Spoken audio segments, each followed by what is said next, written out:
Entonces, Sí.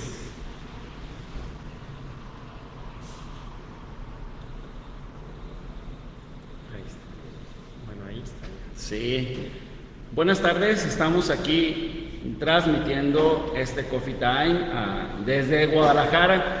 Por primera vez estamos transmitiendo desde la ciudad de Guadalajara, donde estamos en esta tarde. Bueno, llovió temprano en la mañana aquí, amaneció lloviendo en la ciudad de Guadalajara, pero ya el clima ya está rico, ya está disponible para que tomen un café con nosotros. Y nosotros estamos en un lugar de la ciudad de Guadalajara que se llama Punto Guevara, donde me están preparando un café que luego les voy a comentar, ya que lo pruebe, qué tal sabe. Pero invitados todos, vamos a estar estos 40, 50 minutos transmitiendo en este video, donde estaremos hablando de la segunda parte de tanatología. Y por ahí dicen, si la montaña no va a Mahoma, Mahoma va a la montaña, o algo así.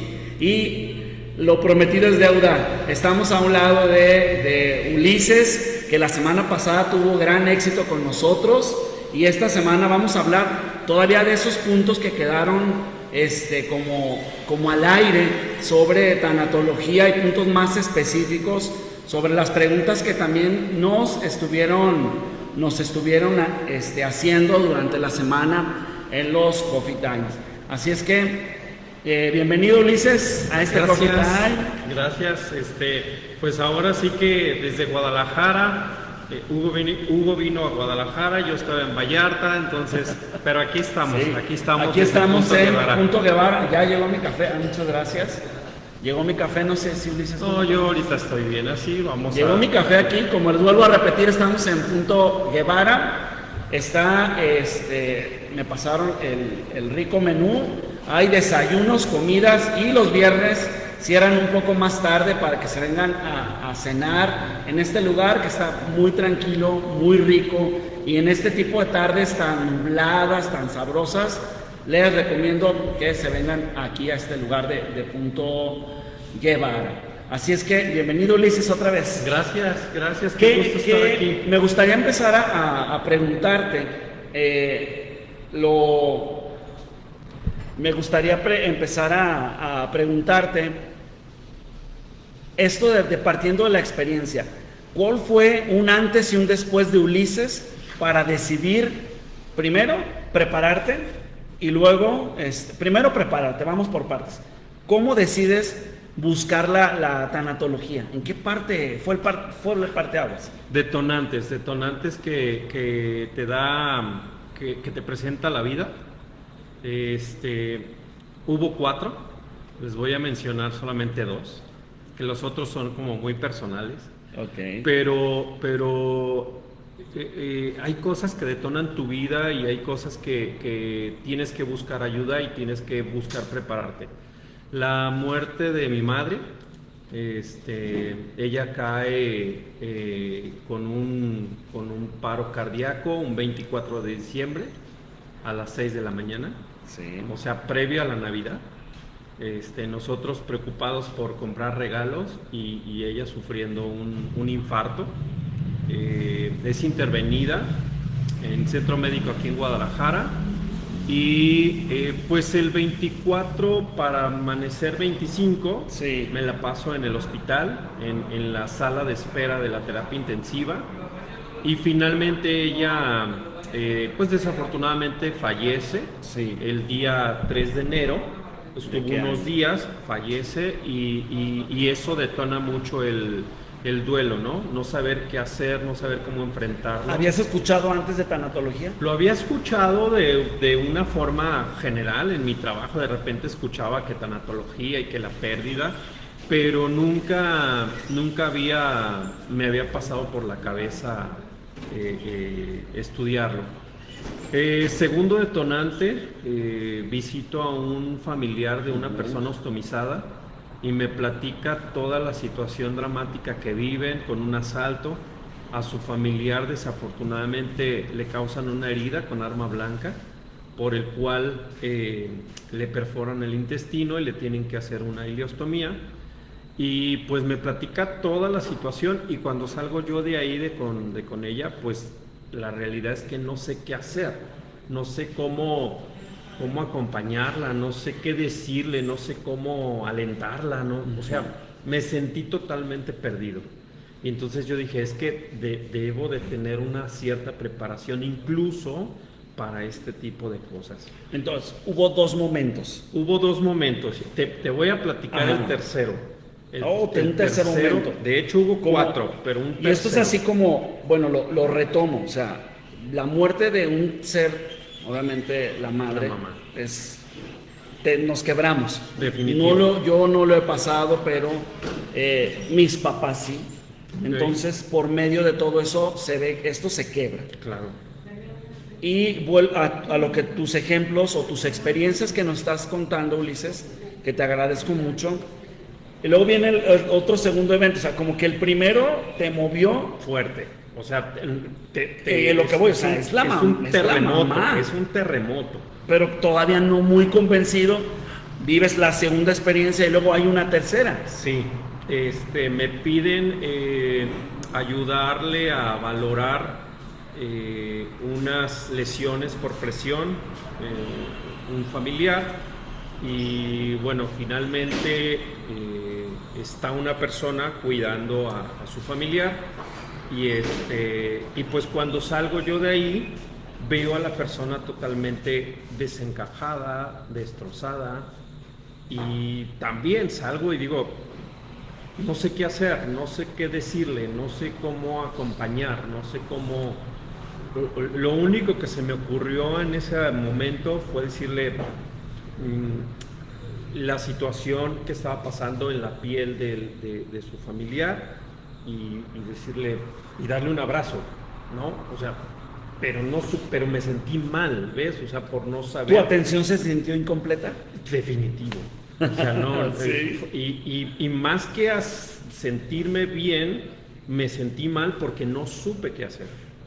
Entonces, esos tres que te puedo platicar, bueno, esos tres detonantes, que yo los llamo así, son los que me hacen buscar el diplomado de tanatología, vivir mi propio duelo por la muerte de mi madre y aprender a estar con alguien, saber por lo menos qué decirle o cómo acompañarlo. Exactamente, aprender ese acompañamiento. Sí, porque no es fácil, es de mucha prudencia, es de mucha armonía, y tienes que ser una persona, una vez que lo aprendes, una persona que pueda generarle confianza y tranquilidad a esa persona que está ahí al ladito, ¿no? Pasando esta situación. ¿Cuánto tiempo te preparaste para decirte, bueno, yo creo que nadie estamos preparados, aunque estudies y te prepares para primero vivir tus duelos y después volverte acompañante pero se llega a... ¿Hay un fin de esta preparación? No. ¿O hay que seguir preparándonos? No, tienes que seguirte preparando día con día. O sea, yo trato de alimentar el conocimiento con libros. No los leo todos. Voy leyendo partes que creo que me van alimentando. Trato de ver conferencias. Sigo mucho las conferencias de TEDx.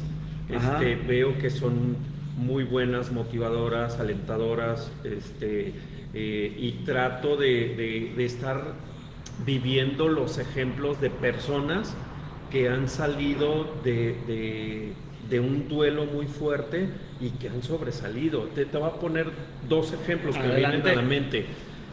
Chicharito Hernández. Sí. ¿No? Todos conocemos, sabemos quién es el tipo, pero el tipo estuvo sumido en una depresión casi al punto de dejar el fútbol, ¿no?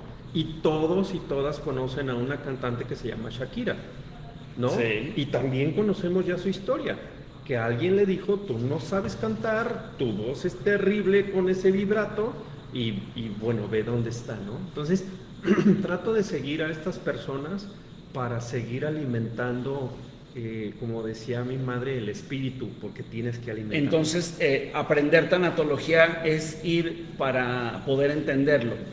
Y yo lo reflexionaba hoy durante durante mi preparación para estar contigo y prepararme qué te iba a preguntar y qué íbamos a rescatar de todo esto, siempre va a ir de la mano, y a eso voy, siempre va a ir de la mano los cuidados paliativos, las etapas al final de la vida de cualquier persona, sana o enferma, pero tiene un límite su vida como todos. Claro. Eso sí tenemos seguro cuando nacemos.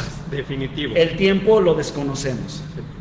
Los cuidados paliativos, la modalidad de los hospice y todos esos lugares que dan este acompañamiento, obviamente van ligados mucho a cáncer, pero no necesariamente tiene que ser cáncer. No, definitivamente no. Y las pérdidas, como decías, de un Chicharito Hernández, de una persona como Shakira, que al final de cuentas, desde lo más hondo, resurgen.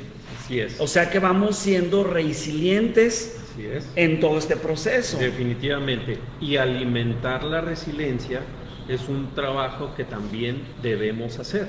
Porque Va dentro la resiliencia estuvo dentro de tu formación en el diplomado de tanatología. ¿Sabes una cosa? Yo no sabía qué era la resiliencia hasta que entré al diplomado.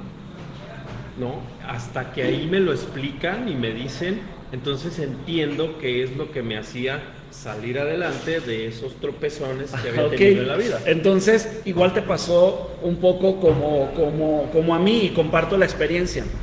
Yo tampoco sabía qué era resiliencia o resiliencia, no lo sabía, no lo conocía, hasta que estuve en un diplomado de cuidados paliativos en cáncer en pediátricos, y donde ahí hubo una tanatóloga que habló de todo esto, y yo decía, es que realmente yo me caigo y me levanto. Exacto. Pero nunca nadie me dijo, es que tú eres resiliente. Así es.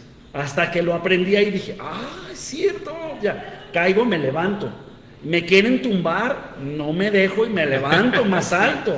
De hecho, esa es parte precisamente de los conocimientos que ya vas a adquirir en un diplomado. Esas cosas ya las traemos, pero no las sabemos. O no sabemos cómo se llaman o cómo se definen, ¿no? Sí. Entonces, a mí me costaba mucho trabajo de repente algunas cosas, pero siempre trataba de salir adelante. Y después descubro que es la resiliencia la que me ayuda a salir adelante. Este impulso.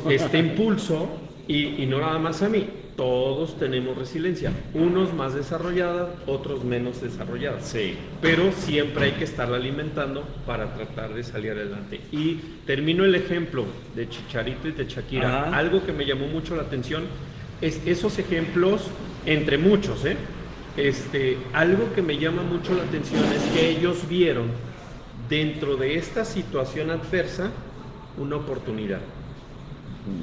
Entonces, cuando yo ya termino mi proceso del diplomado, trabajo mi duelo principalmente, después aprendo a acompañar y veo una oportunidad de acompañar a más personas, de enseñar a más personas y de empezar a desarrollarme. Es esa parte de responsabilidad social que yo creo que tú, a partir de tu experiencia, no sé si me puedo equivocar, a partir de tu experiencia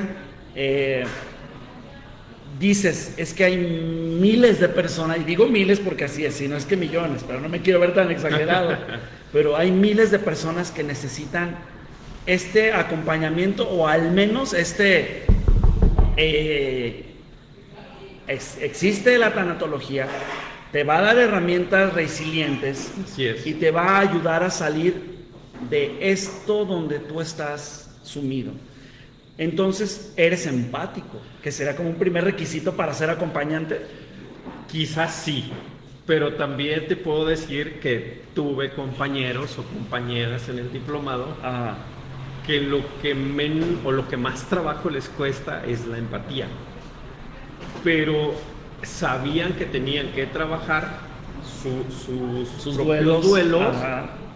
Y de alguna forma sí dan este acompañamiento, este servicio, a veces sin tanta empatía, pero finalmente sí acompañan a los dolientes o a los familiares o a quienes están pasando por estas situaciones. No es como tal un requisito, pero Hace ratito te decía, el que la persona doliente vea que eres empático con él, facilita mucho su propia tarea, Sí. su propio trabajo. Sí, lo estoy viviendo con algunas personas que estoy acompañando y creo que eso les facilita el decir, ¿Cuál ha sido tu experiencia ya como, bueno, ya nos dije, antes de seguirle, déjenme decirles que, ay, se nos está cayendo es en vivo, es en vivo, sí. Es para que vean que estamos en vivo. Despiertos. Déjenme decirles que yo conocí a Ulises en otra faceta, y lo hablábamos hace rato, ¿Sí? de que a Ulises lo conozco en ostomías, Sí. en la venta de productos, Sí. en la marca de lo que tú vendes, en los parches hidrocoloides, Sí. en las bolsas, en todo esto. Y yo creo que en más de una ocasión, ¿cuánto tiempo tienes vendiendo estos productos? 21 años. Lo más seguro es que estuviste en un congreso de heridas de hace 15 años en Puerto Vallarta, Definitivo. que lo organizó creo que la Universidad Autónoma de Guadalajara, algo así, Ujú. de esos congresos de enfermería, perdón, congresos de heridas, Sí. que eran los primeros que se daban por la Asociación de la Clínica de Heridas, algo así. Sí. Lo más seguro es que ahí nos hemos topado, pero en Pero diferentes caminos, ambientes. sí, Hoy claro. estamos reunidos en otros ambientes. Sí. Y era de cómo de estar a un lado de pacientes con heridas, con ostomías y todo eso, realmente cambias. Sí. Es que... Y es Ulises, y te digo porque se me hacía raro cuando me dijeron, es que Es Ulises va a dar apoyo, acompañamientos, está preparando el diplomado. Y dije, Ulises, la etiqueta que no debemos poner, pero desgraciadamente se pone, el que da lo de clínicas de heridas, ostomías, bolsas de colostomía, y yo, y por acá, a ver cómo. Si él ¿Cómo? ¿De vende dónde? material, ¿no? Por eso mi primera pregunta fue así, realmente partió de tus vivencias, Sí. la necesidad de... Sí, todos tenemos situaciones que vivir, situaciones que afrontar. Todos tenemos pendientes, todos tenemos demonios atorados. Y definitivamente la tanatología puede ser una herramienta para trabajarlos. Y puede ser una herramienta muy padre, muy disfrutable, muy motivadora. Entre ellas muchas otras, ¿no? Pero yo me casé con esta idea, con esta filosofía y me ha encantado, definitivo. ¿Cuál es el peor obstáculo que has tenido en tu trayecto ya como acompañante de tanatología? Creo que la más concurrente que nos pasa a los seres humanos, tropezarme con la misma piedra. Está rico. Ajá. Tropezarme con la misma piedra y no entender que a veces las actitudes, ciertas actitudes no te llevan a ningún lado. Y eres terco y no quieres cambiar esa actitud. Y te llega otra situación y te entercas y tomas la misma actitud y O te sea que vuelves has a caer. tenido personas que buscan ayuda, les brindas el apoyo, el acompañamiento y ves que no hacen nada, pero te vuelven a buscar. Sí, Y así como que, sí. ¿ese es el obstáculo al que te refieres? Más bien, quiero explicarlo un poquito más. En mi persona, me ha costado trabajo no entender o no terminar de entender que yo tomar ciertas actitudes a veces no me lleva a nada. Aún sabiendo que ya tuve experiencias pasadas, que tomé esa actitud y no me ayudó. Pero se afronta una nueva situación, vuelvo a tomar esa actitud y digo, pero si no me va a llevar a nada. Sí. Eso es lo que más trabajo me ha costado. Nos quedó claro desde la semana pasada este acompañamiento que todos necesitamos en tanatología, en estas pérdidas de familiares cercanos, de divorcios, Sí. de hijos, que lo mencionábamos la semana pasada, que es lo más difícil, creo yo. Es el dolor más fuerte que se puede encontrar, es el duelo más doloroso que hasta hoy yo he conocido. No lo he vivido personalmente, espero no vivirlo nunca, pero la experiencia que he visto que viven padres con muerte de sus hijos es un dolor totalmente indescriptible. Es que tener un hijo y tenerlo es como lo más deseado para una pareja. Y perderlo cuando por cultura, y es que no es por cultura, yo creo que por ley de vida entendemos que cuando nace alguien, pues estamos esperando que se cumpla. Claro. Nace, crece, se desarrolla, se reproduce y muere, claro, porque así nos enseñaron desde la primaria, ese ciclo de vida. Y Pero nunca que se lleve a cabo. Esperamos que, pero no es así. Claro. Hay muchas ocasiones que ni siquiera nacen. Así es. Y ahí hay duelos también. Muy fuertes. Y muchas mujeres tienen que empezar a trabajar este tipo de duelos. Sí. De cuando nacen y nacen con enfermedades. Que también no era lo que esperaba, no era como los padres querían, y hay que trabajar sobre eso. Sí, y hay mucho trabajo. Niños que van en la etapa del desarrollo y todo, fallecen desgraciadamente. Yo creo que nadie, ningún padre, ni abuelos, ni los hermanos del niño están preparados. No, yo pienso que sí, es de los más difíciles. Y no nos preparamos. Mira, Hugo, yo estoy totalmente cierto. Antes del diplomado, a mí me daba miedo hablar de la muerte. Yo decía, no voy a hablar de la muerte porque qué tal. Es tabú. No, y aparte, déjame decirte algo que sucede en las salas de velaciones. Algo que es como muy común. Fíjate que él, yo creo que ya lo presentía, o sea, el fallecido. Sí. Porque antier estuvimos hablando y yo decía, no, yo no voy a hablar de la soñó muerte. ¿Sí? o soñó a los muertos. Yo no voy jamás voy a hablar de la muerte. No vaya a ser que la esté como invocando algo. Hoy no. El miedo a enfrentar una realidad. Eso es, ¿no? ¿Qué va a llegar? Sí, es el miedo a enfrentar una realidad. Sí. Y hay personas que no acostumbran ir a panteones, no acostumbran ir a velorios, no acostumbran a eso, porque yo creo, y si no algún experto que nos esté viendo que nos aclare también ese punto, yo creo que es ese miedo a enfrentar algo. Sí. De perder algo, porque pueden estar no en una zona de confort, sino son felices. Y como que, ay, no me hables de muerte porque yo estoy feliz, mira mi sonrisa. Yo te lo decía y se los decía la semana pasada. La muerte fuera de mi entorno. Sí. O sea, que llegue, pero fuera de mi entorno. Fuera de mi familia, fuera de mi casa, con el vecino, no tengo problema que llegue, pero no en mi casa, ¿no? Entonces, no estamos preparados, y no estamos preparados aún sabiendo que van a llegar las cosas y que eso puede llegar en cualquier momento, ¿no? Entonces, cuando te toma de sorpresa, es cuando más trabajo te cuesta. Y la otra que yo les decía siempre, tenemos que buscar el detonante que te lleve a buscar la ayuda.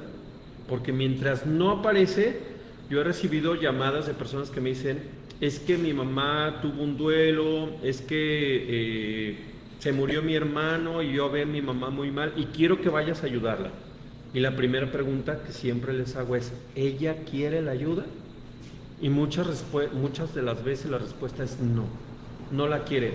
Pues porque se sienten ofendidas. Yo leía uno de los comentarios la semana pasada, estaba largo el comentario, y ella, la persona que hizo este comentario, fue una alumna de nosotros en la universidad.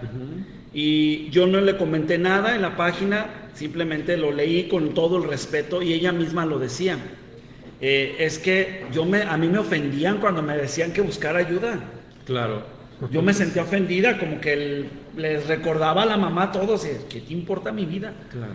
Pero no fue hasta que quizás tocó fondo, y es una palabra trillada que casi a mí no me gusta utilizar, porque realmente nunca sabemos cuándo es tocar fondo. Porque podemos decir, ya está tocando fondo, y ves que se levanta y dices, ay, no tocó fondo. ¿Cuándo? Por eso no me gusta utilizar esa palabra. Y digamos que en el término en tanatología, yo lo deduciría que está viviendo sus fases.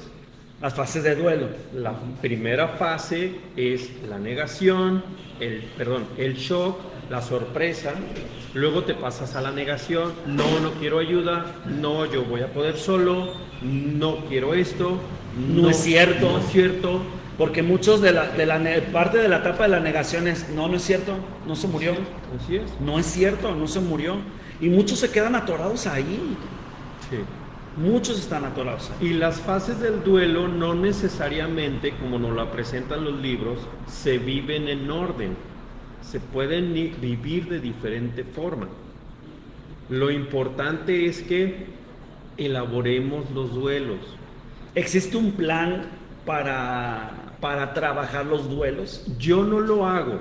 Ok. Sí existe, pero yo no lo hago porque yo primero escucho a la persona.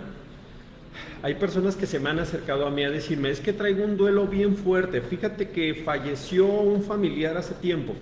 Y a la hora que empiezo a platicar con ellos, me presentan 3 duelos antes del que ellos creen que es por el que están más sumidos en una depresión. Y entonces digo, espérame, es que tu duelo que tú creías pasó a tercer término. El primero, el que lo tienes aquí, es el primero que suelta. Y es una palabra que mencionan los expertos en psicología y desarrollo humano, que es, y lo escuché también de una tanatóloga, es que somos codependientes. Sí. Entonces quizás te buscaron a ti como acompañamiento de una persona, de alguien que falleció la semana pasada, pero era más codependiente de la que falleció hace 20 años. Así es. Y no ha podido superar que ya no viven juntos. ¿Verdad? Tiene mucho que ver la vivencia que hayas tenido con esa persona, en la liga emocional, y eso puede causar que el duelo sea muy fuerte, que ya se haya hecho crónico, 20 años. Recuerdo en una plática que di de estomas, en un hospital, se me acercó un paciente y me dijo, es que me dijeron que tú eras tanatólogo. Es que quiero pedirte ayuda para mi esposa que está bien mal porque mi hijo murió hace 17 años. Le dije, primero lo vamos a atender a usted. Porque tú eres el que vas, toma la iniciativa y dices, quiero ayuda para mi esposa. No. Usted está pidiendo la ayuda. Sí. Con una máscara con una de bandera. Mi esposa es la que lo necesita, ¿no? Y lo saqué de balance. Se quedó el señor así de... Dije, o no es cierto. Empezó a llorar, tuvimos ahí una plática y la señora nunca se acercó, pero él tenía muy presente la situación. Hacía 17 años. Entonces, es muy necesario que en el momento que sientas que es el momento justo para elaborarlo, lo elabores. Porque no podemos obligar a nadie, ni podemos acelerar las fases. Esas se van a ir dando y tienes que trabajar. Y la persona que está siendo acompañada es la que nos va a dar la pauta. Definitivo. Como tanatólogos, de decir, bueno, ya dio un avance en esto, vamos. Por eso es que no elaboras un plan. No. Ok, muy bien. Yo lo voy siguiendo de acuerdo a lo que él o ella me están haciendo. Es igual saber. Que lo de medicina basada en evidencias y todo lo que hacemos en enfermería basado en evidencias. Yo estoy preparado científicamente para atenderte, pero vamos a hacerlo basado a evidencias y a experiencias. Pues me suena maravilloso esta opción. Y es como veo yo el resultado. Y la persona, finalmente, yo les pregunto, hoy, ¿cómo te sientes en la segunda, tercera sesión? Entonces me dicen, a ver, pues si lo medimos en cuadras o en kilómetros, pues me siento a kilómetros de lo de la semana pasada, ¿no? Y es una forma que yo utilizo para acompañarlos. Finalmente, yo lo único que trato de hacer es de hacer que sus emociones, que están desbordadas, tengan como un orden. Ordenadas. ¿Cuál es la 1? ¿Cuál es la 2? ¿Cuál es la 3? Tú decías que la 1 es la 1, pero no es la 1, es la 3. Sí. ¿No? Entonces, y ellos dicen, caray, de verdad, ni siquiera me había dado cuenta, pero así es. Sí. Entonces, es la forma como lo aprendí y es la forma como lo pongo en la práctica. Sí, muy bien. Vamos a darle paso voy a dar lectura a los comentarios que están surgiendo aquí en en la página. Claro. Dice una pregunta, dice José Vázquez. Vamos a de las primeras. Hombre, ve los comentarios, Wow. ¿no? Hay muchos comentarios. Muchas gracias de verdad por hacer este Coffee Time otro éxito. Dice José Vázquez. Ajá. Una pregunta, ¿considera que existe un tiempo estimado de culpa en caso de llamarlos en esas palabras, Ajá. en el momento equivocado? Hablábamos algo de culpa la semana pasada, ¿verdad? Sí, hablábamos algo de culpa. Somos un pueblo que nos encanta ser culpables, que nos gusta porque genera ciertas emociones y ciertos sentimientos, pero no es bueno. Y no hay pero un tiempo de culpa, ¿verdad? no hay un tiempo, definitivamente esto se tiene que ir trabajando. Aquí lo que yo digo en el tema de la culpa es hacer realmente un examen de conciencia. Saber, culpa es si yo ahorita que te ibas a sentar te quito la silla a propósito. Eso es culpa. ¿Sí? Yo tengo la culpa porque lo hice. Y lo con mencionábamos la alevosía. clase pasada. Ay, es que dando clases se me revuelven dónde estoy. Estoy en el Coffee Time. Sí. Lo mencionábamos el Coffee Time pasado.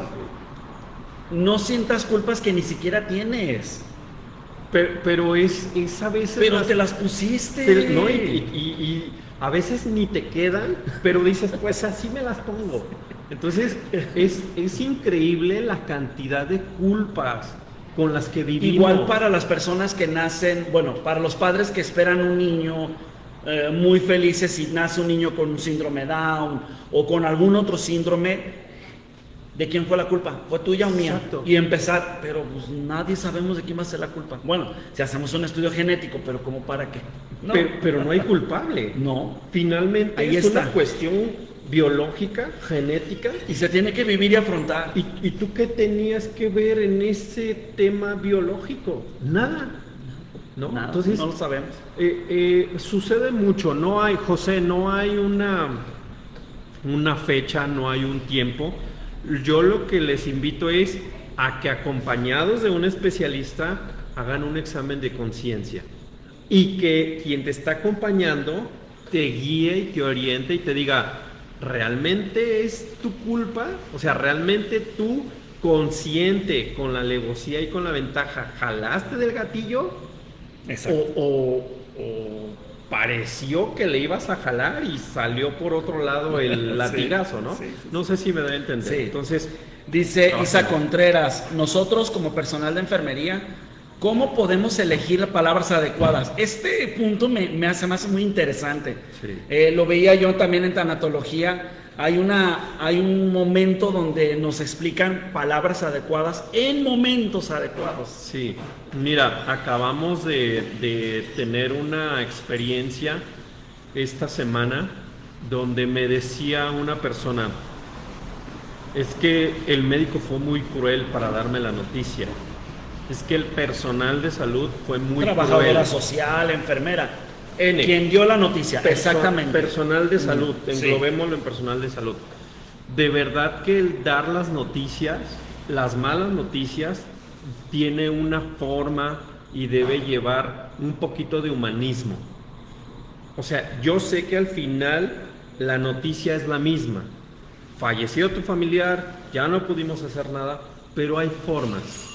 Y esas formas, ¿quién Isa. te pregunta? Isa. Fue Isa Contreras.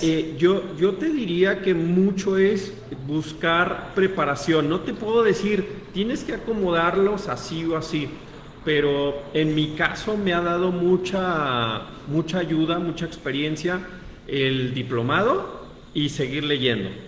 Y leer sobre el tema.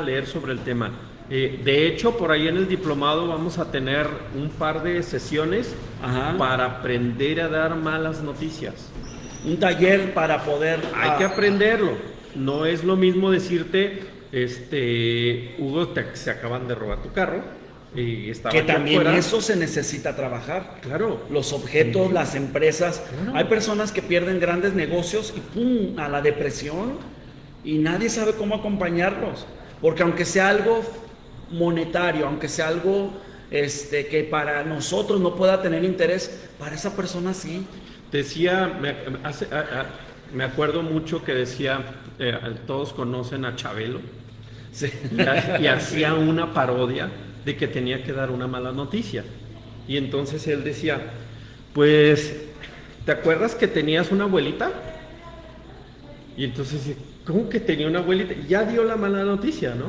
Entonces, ¿cómo que tenía una abuelita? Sí. Entonces, sí hay que prepararse, Isa, sí hay que tener como Sí. un conocimiento. No te puedo decir como una frase mágica o como una frase genérica. No la hay, definitivamente. Sí, Jacqueline Bañuelos dice, ¿cómo podemos ayudar a las personas a salir de ese círculo vicioso donde ellos saben que hacen mal, pero aún así lo siguen haciendo? Mira, si tú ya le ofreciste ayuda y no la quiere, insiste. Insiste. Necesitas ayuda.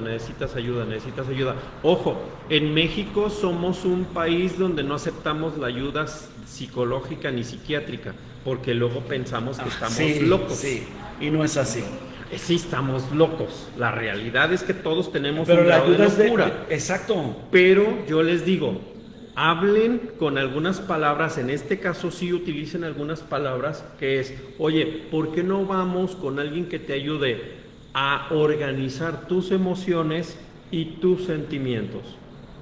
Y eso puede cambiar toda la perspectiva de ir con un psicólogo, que no está mal, o con un psiquiatra, pero nos asustamos. Sí. Sí, entonces...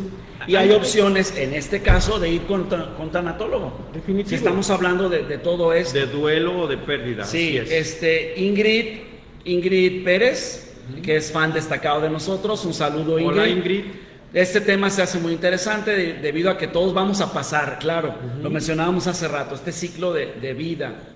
Dice una pregunta, ¿cómo sería la manera correcta de dar la mala noticia a un niño de la muerte de alguno de sus padres? Eso no lo hemos tocado, ese punto. Es un tema muy fuerte. Porque delicado. también es trillado decir, digo trillado porque alguna vez así me lo dijeron. Es que ves esa estrella, es tu abuelita o tu abuelito que ya se fue. Y a ver, si la persona que me lo dijo no sabe qué concepción yo tengo de las estrellas. Así es. Es que definitivamente debes tener un previo de cómo es ese niño. Exacto. Si ese niño tiene algunas cualidades para entender ciertas situaciones, porque hay niños que son mucho menos resilientes o mucho menos perceptibles a noticias como esta. Entonces, la noticia sí se la vas a tener que dar, pero tienes primero que analizar un poco. Y Ingrid, definitivamente debe ser alguien que esté preparado para dar la noticia. De preferencia que sea un psicólogo, un tanatólogo o alguien experto. Alguien experto porque en manejar luego este tipo de situaciones. nos ha tocado o me ha tocado escuchar y incluso vivir de que los niños te dan la respuesta. Sí, de hecho. Oyes, fíjate, pasó esta desgracia. Ya sé, falleció mi papá, falleció mi mamá, falleció mi abuelita, falleció mi perrito. Así es. Y tú dices, "Ay, yo acá como adulto quebrándome la cabeza, ¿cómo explicarle?" Porque es precisamente eso. Depende la personalidad individual de cada niño. Claro, porque también, y lo viví esta semana, también en una familia puede haber no un niño, puede haber 3. Y los 3 tienen una personalidad diferente, características diferentes, y uno lo toma de una forma, otro lo toma de otra forma, y el otro a lo mejor ni siquiera lo hace consciente. Y el hijo 1 puede tener una situación, el hijo 2 puede tener otra situación. Entonces, es estar con inclusive hay personas que dicen, es que yo pues falleció, pues sí sentí, pero no tanto. Liga emocional. Claro. ¿Qué liga emocional tenía con él o con ella? Exacto. No era muy corta, por eso no lo sientes. Y no es malo. Pues claro que no. Pero es su manera de vivirlo. Así es. Y todo esto son las herramientas que nos enseña la tanatología. Así es, y que vamos a aprender en el diplomado. Que leí todo el comentario de Jacqueline García, donde describe perfectamente la tanatología. Okay. Saludos a Jacqueline. Jacqueline, hola. ¿Cómo equilibrar? Dice Andrea Vázquez Vargas. ¿Cómo equilibrar la parte sentimental de uno mismo al visualizar como personal de la salud las pérdidas continuas de nuestros distintos pacientes. Bueno, no sé, Andrea, si me equivoco en tu pregunta, pero trato de interpretarles, y eso sería interesante manejarlo también en algo. Yo vivo muchas muertes de muchos de mis pacientes, pero ¿cómo llegar a casa sin esto, sin cargar con esto? Supongo que Andrea está preguntando algo así. Cierra tu jornada laboral. Lo mencionaba la semana pasada, ¿cierto? Cierra tu jornada laboral. Ahora, entiendo un poco, o quiero entender la pregunta, Andrea. Liga emocional. Tú convives con tu paciente, y si conviviste con tu paciente tanto que ejerciste una liga emocional con él o con ella, te va a doler. Pero si lo atendiste una ocasión de pasadita y sabes que falleció, a lo mejor no sientes tanto. La liga emocional está meramente conectada con tu duelo o tu dolor por esa persona que falleció o que perdió la salud, ¿sí? Sí. O que le amputaron una pierna, pero es la liga emocional. Por eso a veces dicen que el personal de salud o el personal el personal de salud, de enfermería o médicos, son como muy ajenos. Pues sí, si viste al paciente una sola vez, platicaste con él media hora y se fue a hacer su vida, pues no hay ninguna liga emocional, no pasa nada. Diste una consulta y se acabó. Supongo que Andrea es una muy buena persona y ella trata de ayudar a todos, supongo. Definitivo. Y bueno, sí, la conozco, Andrea, y creo que así es. Y ella quisiera, y no nada más ella, también, es que esta pregunta se puede interpretar de varias formas. Okay. Como yo la interpreté, como tú la interpretaste, claro. Y ahorita ya me estoy dando otra interpretación. O sea, realmente estamos para ayudar, para que el paciente viva, tenga una buena calidad de vida, pero la tanatología nos dice de estudiar la vida y de estudiar la muerte, como lo mencionaba Jacqueline hace rato. Así es. Y la otra es que tú sabes profesionalmente, claro, que puedes dar una atención y un servicio profesional sin tener una liga emocional. Ok. La calidad de servicio o de atención es una línea distinta a las emociones que yo siento por él o por ella. Muy bien. Fátima Arreola dice, hay un problema de pérdida al que quedarnos en la fase de negación.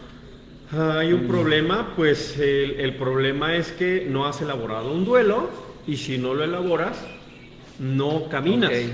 Recuerden que la semana pasada les decía que cada fase de repente tiene una determinación de tiempos, y un duelo elaborado y trabajado debería de estar, digamos, en la fase ya de la superación, debería de estar sobre los 2 años. No hablamos la semana pasada del regateo, de la persona que pelea con Dios, con su creencia o con lo que crean. Y me acuerdo ahorita porque Junio Nuño Ibarra dice, en mi cultura tenemos un manual de duelo. Claro. ¿Cómo a qué cultura se referirá Junio? No sé. Mira, y es un comentario tan cortito, pero me encanta ver esta palabra, en mi cultura. Hay una película que a mí me encantó, me impactó, se llama Violines en el Cielo, si la pueden buscar y la pueden ver. Y ahí se hace un homenaje a una persona fallecida. Violines en el cielo. Violines en el cielo. Lo que nosotros hacemos en una velación, la película te enseña lo que es honrar realmente el cuerpo de una persona que falleció, que trascendió. Y esa película me encantó. Esto de la cultura es precisamente un reflejo en la película de una cultura que se dedica al final de la vida a honrar a la persona que falleció. Pero se me hizo impactante cómo lo honran. Y en México... Es que nuestra cultura es muy buena en muchas cosas, pero caemos en muchas incongruencias.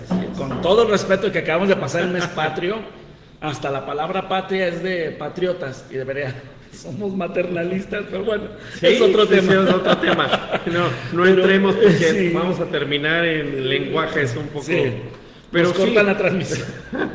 Pero a lo que quiero ir es que las culturas, y de hecho en el diplomado hay un par de sesiones que vamos a trabajar con las culturas, porque también debemos respetar las culturas de cada quien, de Sí. cómo manejar. Y es el lo tema del duelo. que había una pregunta un poco más antes que leí, que decía que cómo, bueno, ya se fue la pregunta, porque Ok. han estado preguntando que cómo una persona sabe cómo consolar. Realmente estas herramientas las aprendemos. Sí, sí se aprende, pero yo les decía la semana pasada que si de repente no sabes formular una frase, una oración, simplemente estate presente, abraza, acompaña y a veces es mejor no decir nada, porque de repente nos salen palabras o frases que no tienen nada que Sí. ver con el tema del duelo, ¿no? Dice Esmeralda Espinosa, esta semana veía un video de una maestra en tanatología que mencionaba que no podía haber un cadáver y dos muertos. Esa, creo que yo la vi, también la vi en Facebook, no me acuerdo, y es cierto lo que mencionaba esta tanatóloga. Por favor, no puede haber un cadáver y dos muertos. Y es cierto, Claro. realmente era lo que vuelvo a retomar un poco de la cultura. Ay, somos tan incongruentes. Sí, sí, sí. No honramos el Día de Muertos, pero no honramos la vida de esa persona ni lo que dejó. Hay un libro que me gusta mucho que se llama, y me acuerdo mucho porque la ligo a una canción, la canción se llama ¿Quién te cantará? Ok. De Mocedades, Claro. pero el libro se llama ¿Quién te llorará? Ok. Y es un libro de tanatología donde te enseña al momento de que lo vas leyendo a educarte tú para que trasciendas. Así Y al es. momento de que tú te vayas, a ver, ¿quién te va a llorar?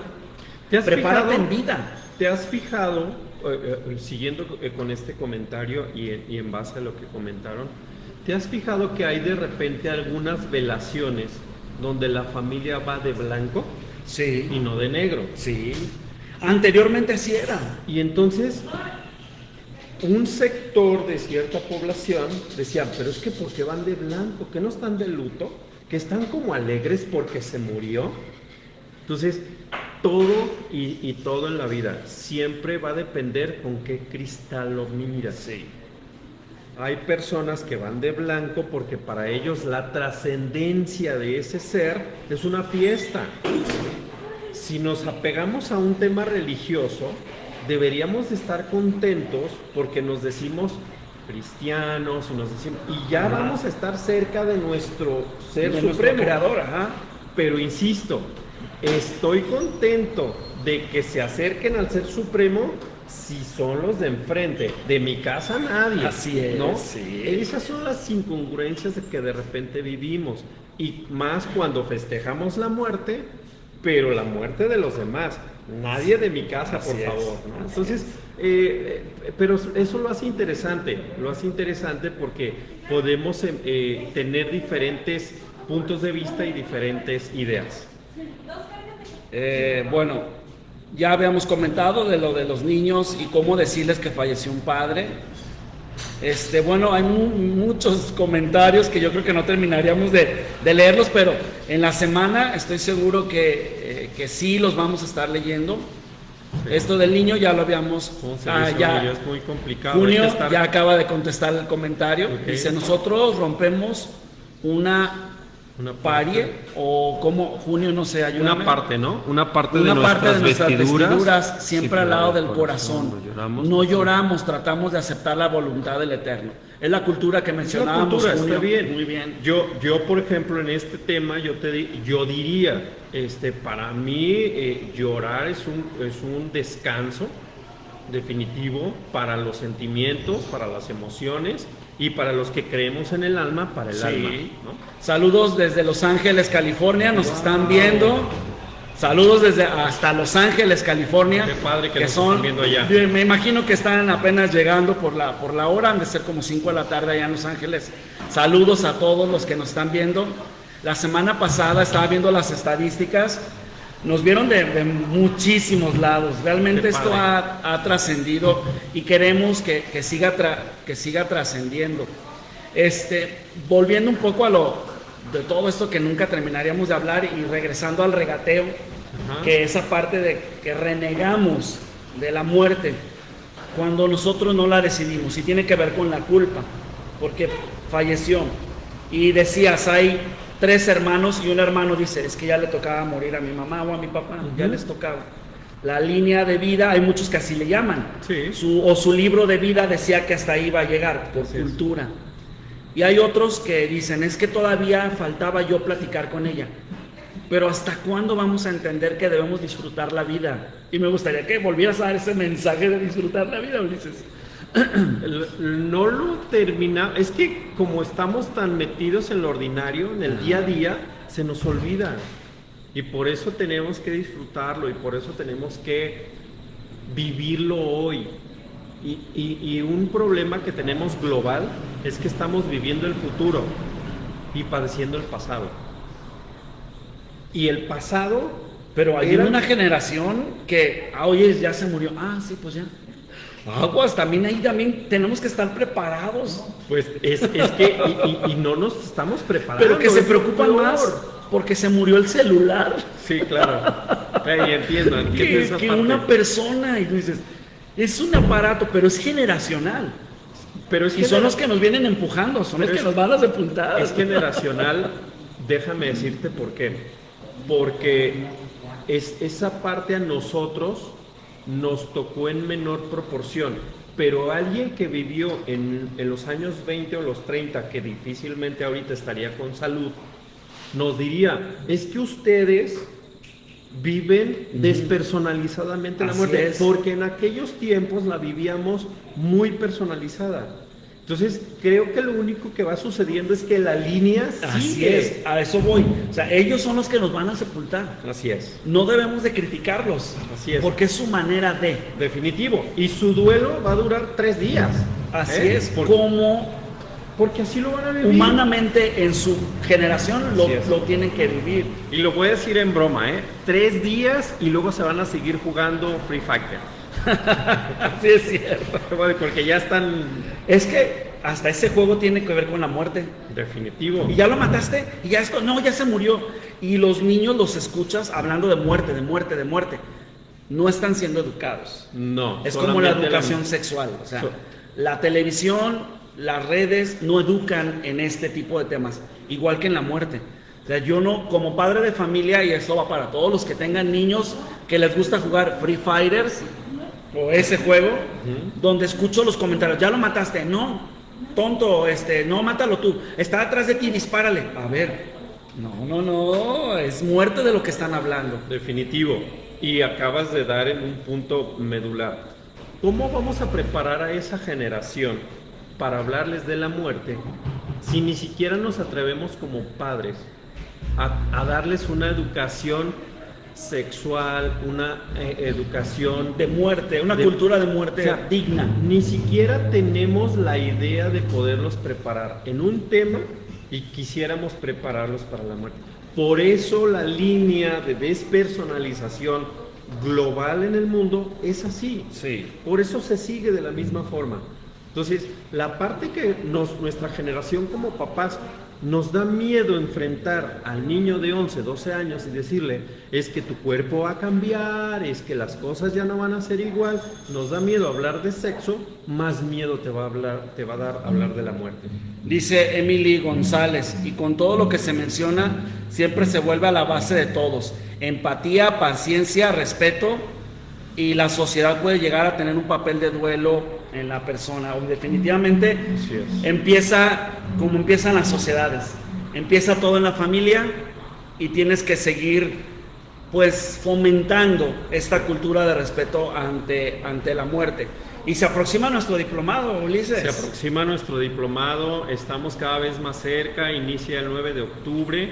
Estamos trabajando para que sea presencial en Puerto Vallarta, virtual para los que están fuera de Puerto Vallarta y que todavía hay espacios para que nos acompañen y para que estén con nosotros participando de este evento. Yo estoy muy emocionado, estoy con mucha expectativa. Algo que me llama mucho la atención, bueno, no me llama la atención, algo bien importante. El diplomado de tanatología, lo comentábamos en corto, hay mucha necesidad, la necesidad siempre está. Y no está de esto dentro de la currícula de las universidades. Así es. Tenemos, muchos de los que nos están viendo son estudiantes.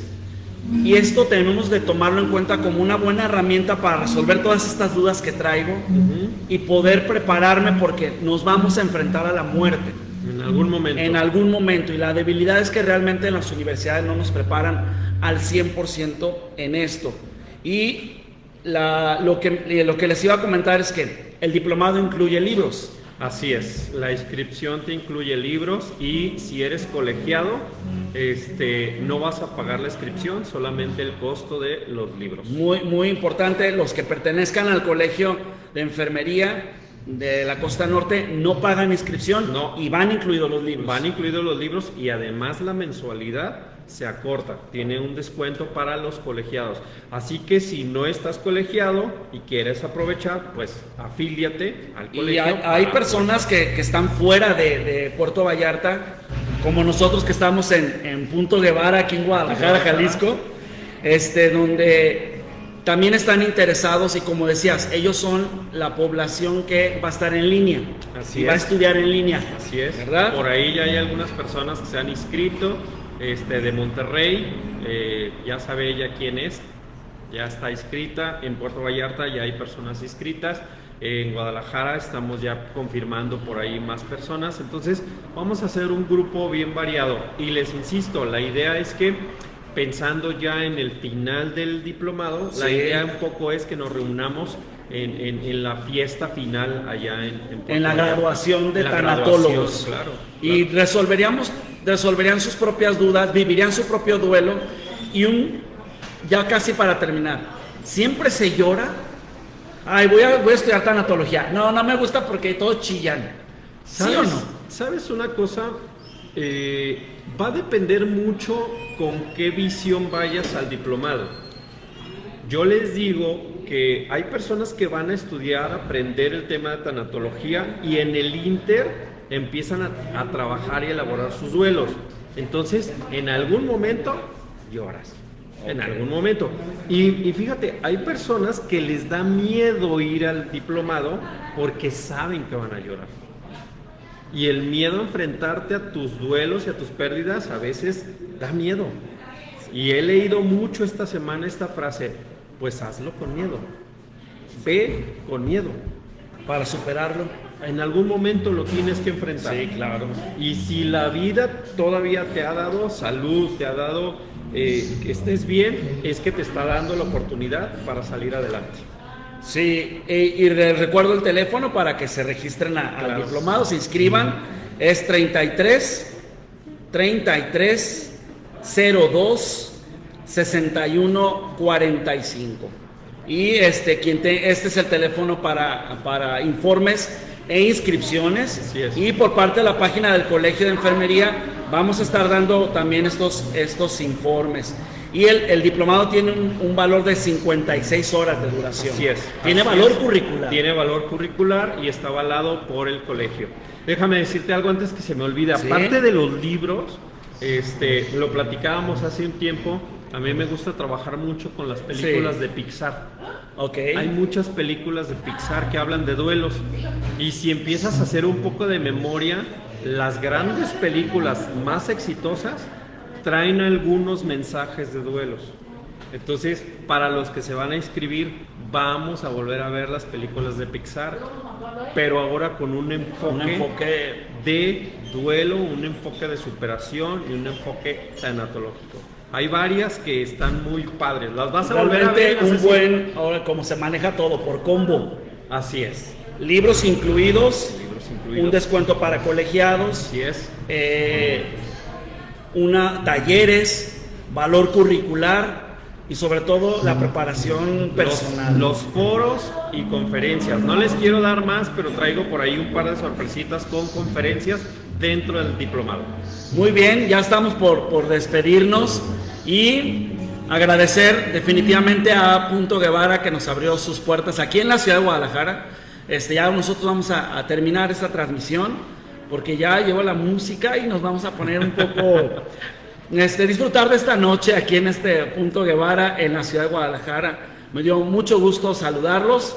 Gracias, Ulises. No, gracias a ustedes, gracias al colegio y gracias a todos. Seguro por ahí el fin de semana voy a estar contestando sus comentarios personalmente. Claro que sí, que tengan muy bonito fin de semana. Y ya comenzó el fin de semana, así es que vénganse a Punto Guevara a tomar un café y a escuchar buena música, ¿verdad? Ya empezó la música. Luis Pérez Verdía y Reforma. Luis Pérez, en Guadalajara, Jalisco. Con el amigo Charlie. Gracias, Charlie, por ahí anda. Sí. Que tengan buena noche. Nos vemos. Gracias.